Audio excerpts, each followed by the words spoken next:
Welcome to the Tech Egg. Don't get scrambled. Enjoy the video. In this video, I will explain how to connect your phone to a Kia Soul.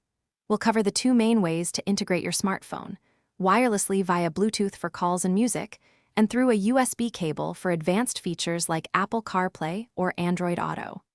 Connecting your phone enhances your driving experience by providing hands-free communication, navigation, and entertainment, all while keeping your focus on the road. Let's get started with the simple steps. Connecting your phone via Bluetooth is straightforward. First, press the phone button on your Kia Soul's control panel. Next, navigate to Phone Settings and then select Add New Device. On your smartphone, activate Bluetooth and search for available devices. Your Kia's system name should appear. Select it and then confirm the 4-digit passkey displayed on both your phone and the car's screen to finalize the connection. You can pair up to 5 devices. For a richer experience, use a USB cable to connect your phone for Apple CarPlay or Android Auto. First, go to your Kia's Setup menu, then Device Connections, and enable Phone Projection for either Apple CarPlay or Android Auto.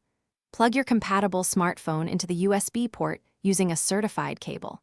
Follow any on-screen prompts on both your phone and the Kia's display to activate the feature. This allows you to use navigation, messages, and music apps directly on your car's screen.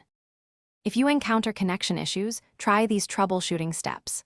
First, restart both your smartphone and your Kia's infotainment system. Sometimes, a simple reboot resolves temporary glitches.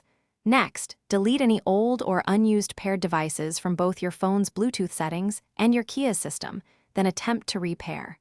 Also, ensure both your phone's operating system and your Kia's infotainment software are up to date.